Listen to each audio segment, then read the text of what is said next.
وہ کہتا ہے جی مجھے آج غصہ اس لیے آیا ہوا ہے کہ یہ سیدہ عائشہ کے اوپر بھونکا ہے تو میں نے اس کا کلپ دیکھا ہے، تو اور وہ پوری تقریر میں اس نے بھونک کے نہیں بتایا کہ میں نے کون سی سیدہ عائشہ سلام اللہ علیہا کی توہین کی ہے۔ جاؤ نیٹ کے اوپر جا کے دیکھو، سیدہ عائشہ کی شان میں لیکچر سارے میرے ہیں۔ میرے اوپر الزام لگاتے ہو، توہین تو تمہارے امام نے کی ہے اعلی حضرت نے، اور اس کا بھی جو بڑا تھا زرقانی، جسے دیوبند اور بریلوی دونوں مانتے ہیں، جب اس سے ملفوظات اعلی حضرت میں پوچھا گیا کہ بتاؤ کہ تم کہتے ہو ولی بھی زندہ ہے اور نبی بھی زندہ ہے، تو تمہارے اعلی حضرت نے کیا کہا تھا کہ نبی اور ولی میں یہ فرق ہے کہ نبی اپنی قبروں میں حقیقی حصی دنیاوی زندگی کے ساتھ ہیں، حتیٰ کہ ان کی بیویاں بھی ان پہ پیش کی جاتی ہیں، ان کے ساتھ شباشی بھی کرتے ہیں۔ تمہارے اعلی حضرت نے تو یہ لکھا تھا۔ گستاخ تو وہ لوگ تھے جو نبی الاسلام کے بارے میں جھوٹ بولتے تھے، انہیں شرم نہیں آئی کہ بخاری مسلم کی حدیث ہے، میری طرف کوئی ایسی بات نہ منسوب کرنا جو میں نے نہیں فرمائی، ورنہ اپنا مقام جہنم میں دیکھ لینا۔ یہ کس آیت حدیث میں لکھا ہوا ہے کہ قبر کے اندر نبی الاسلام کے اوپر بیویاں پیش کی جا رہی ہیں؟ نعوذ باللہ، وہ آخرت کی زندگی ہے۔ اور جو جنت میں بھی بیویاں پیش ہوں گی، وہ جنت وہ ہے جو قیامت کے بعد والی جنت ہے، اس جنت کا ذکر نہیں ہے۔ دوسری طرف ہماری ماں، ان کی شرم و حیا کا یہ لیول تھا کہ مسند احمد میں حدیث ہے، سیدہ عائشہ کہتی ہیں جب تک رسول اللہ صلی اللہ علیہ وآلہ وسلم اور میرے والد ابو بکر صدیق رضی اللہ تعالیٰ عنہ میرے حجرے میں دفن تھے نا، تو میں بغیر پردے کے بھی اس کمرے میں چلی جاتی تھی۔ جب سے حضرت عمر دفن ہوئے نا، تو میں اب اس قبروں والے پورشن کے اندر بغیر پردے کے نہیں جاتی، کیونکہ پہلے تو میرے خاوند اور میرے والد تھے، اور عمر نامحرم ہے میرے لیے۔ وہ ماں والا رشتہ تو اپنی جگہ ہے، لیکن یہاں ماں والے رشتے میں پردہ بھی ہے۔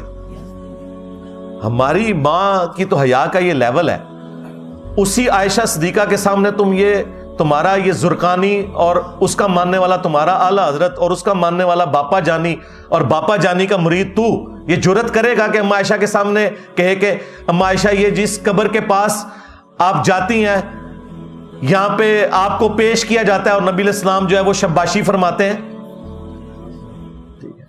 باتیں ہمیں کرتے ہو تم لوگ۔ اور اسی جملے کی وجہ سے کتنے لوگ ہیں جنہوں نے بریلوی چھوڑی ہے، ان میں سے ایک میں بھی ہوں۔ پہلی چیز جس نے مجھے سٹرائک کیا تھا یہ شباشی والی عبارت تھی، یہ میری ہدایت کا بھی سبب بنی۔ جی اعلیٰ حضرت بڑے عاشق رسول ہیں، یہ عشق رسول ہے؟ تمہارا کیا لینا دینا سیدہ عائشہ سلام اللہ علیہا کے ساتھ؟ تم لوگ تو غدار ہو۔ اور ہوتا کیا ہے کہ وہ میں نے قرآن و حدیث سے کوئی بات بیان کی ہوئی ہے، پیورلی علمی ڈسکشنز کی ہوئی ہوتی ہیں، ان کو یہ توہین بنا کے پیش کر رہے ہوتے ہیں، حالانکہ یہ ان کا اپنا عقیدہ بھی ہے۔ کیا اہل سنت کا یہ اجماعی عقیدہ نہیں ہے کہ سیدنا علی رضی اللہ تعالیٰ عنہ اپنے دور خلافت میں تمام جنگوں میں حق پر تھے، اور ان کے جو مخالفین تھے وہ پولیٹیکل ٹرم میں باغی تھے، پولیٹیکلی، دین سے باغی نہیں، پولیٹیکلی حکومت وقت کے خلاف کھڑے ہونے والے۔ اور یہ باغی کا لفظ تو بخاری مسلم میں موجود ہے، وہی عمار، افسوس ہے عمار، تجھے ایک باغی جماعت قتل کرے گی، تو انہیں اللہ اور جنت کی طرف بلائے گا، وہ جماعت تجھے جہنم کی طرف بلائے گی۔ صحیح بخاری 2812، مسلم میں بھی یہ حدیث موجود ہے۔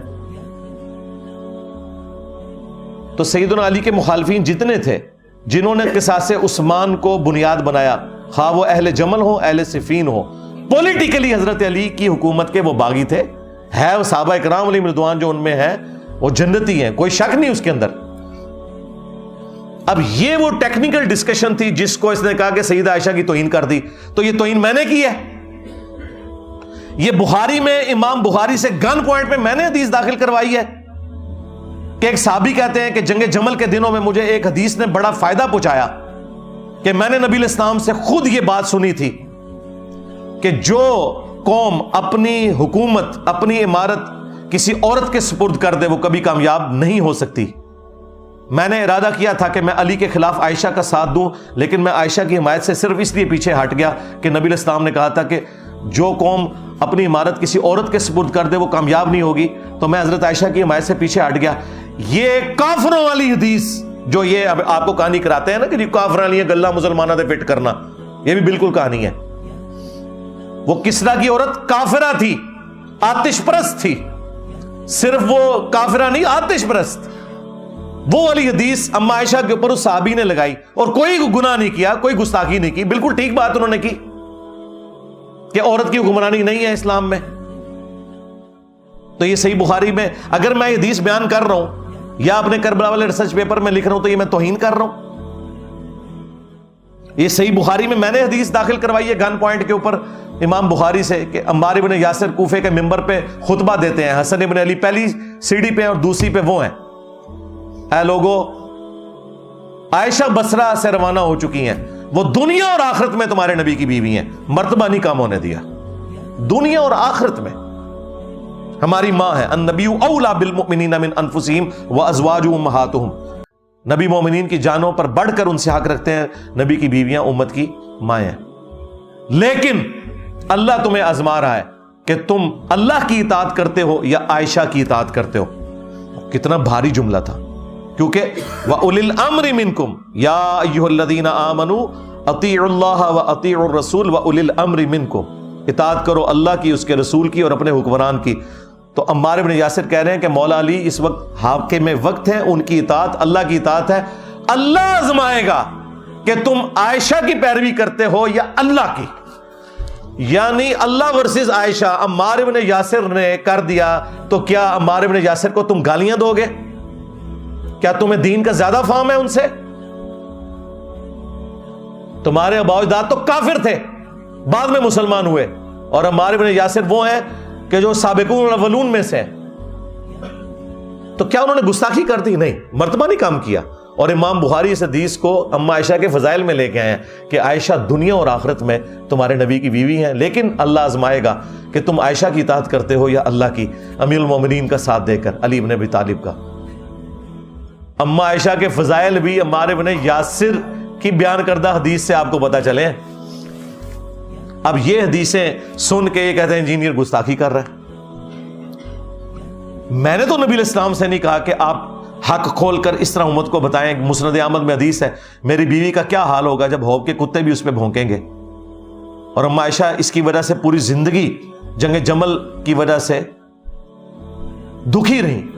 مصنف ابن ابی شیبہ میں ہے، کچھ حصہ بخاری میں موجود ہے کہ مجھے میری سوکنوں کے ساتھ دفن کرنا کہ جو کچھ نبی علیہ السلام کی وفات کے بعد مجھ سے ہوا، کیونکہ قرآن میں تو حکم تھا نبی کی بیویوں گھروں میں ٹھہری رہو. اما عائشہ کے علاوہ کوئی حضور کی بیوی جنگ کے لیے کبھی نہیں نکلی، اور وہ بھی نکلی تو بعد میں پوری زندگی وہ شرمندہ رہی اس بات کے اوپر کہ مجھے حکم تھا کہ میں نے گھر میں رکنا تھا. مجھے میری سوکنوں کے ساتھ دفن کرنا، نبی علیہ السلام کے ساتھ دفن نہ کرنا کہ لوگ ابو بکر عمر اور رسول اللہ کی وجہ سے میری تعریف نہ کریں. اتنی عاجزی اللہ نے ان کو توبہ کی توفیق دی، اور مولا علی علیہ السلام نے بھی ان کو معاف کیا، عزت کے ساتھ محمد بن ابی بکر کے ساتھ گھر بھجوایا. ٹھیک ہے، ایک واقعہ تھا، ہو گیا. ہم رافضی نہیں ہیں کہ اس واقعے کی بنیاد کے اوپر اما عائشہ کی زندگی کو زیرو سے ملٹیپلائی کر دیں، اور نہ ہم خارجی اور ناسبی ہیں کہ ہم مولا علی علیہ السلام کو نیچا کرنے کے لیے خام خواہ ان کے مخالفین کو بھی حق میں کہنا شروع کر دیں. نہیں، ان کی پولیٹیکل بغاوت تھی، یہ کوئی دین سے بغاوت نہیں تھی، کفر نہیں تھا، کچھ بھی نہیں. عمار ابن یاسر کہتے ہیں اہل صفین کے بارے میں کہ انہیں تم کافر نہ کہو بلکہ کہو یہ فاسق تھے اور باغی تھے، یہ نہ کہو کہ کافر تھے، مسلمان تھے. مولا علی نے خود فرمایا کہ ہمارے بھائی تھے، بھوڑے ہو گئے، ٹھیک ہے، کافر نہیں انہیں کہیں گے.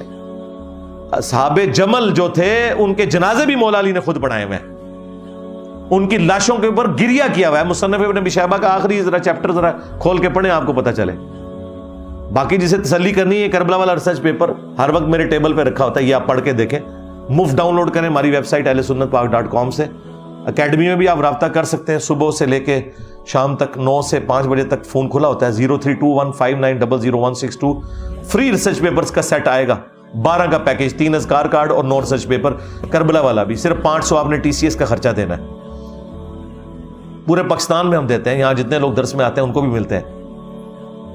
تو اس چیز کو پکڑ کے نا ایکسپلائٹ کر رہا ہے جی وہ میری ماں کا گستاخ. اوے تیری ماں کا گستاخ وہ ہے جس نے کہا شباشی کرتے ہیں. ہاں اپنے گھر کی خبر لے, پہلے ہمیں آ کے بتاؤ کہ تم بابوں کے ماننے والے. علمی پوائنٹ نمبر 10, اینڈ پہ جا کے انہوں نے خوب گالیاں دی مجھے, اور اتنا سانس چڑھ گیا کہ مجھے لگا کہ اس کا ہارٹ فیل نہ ہو جائے.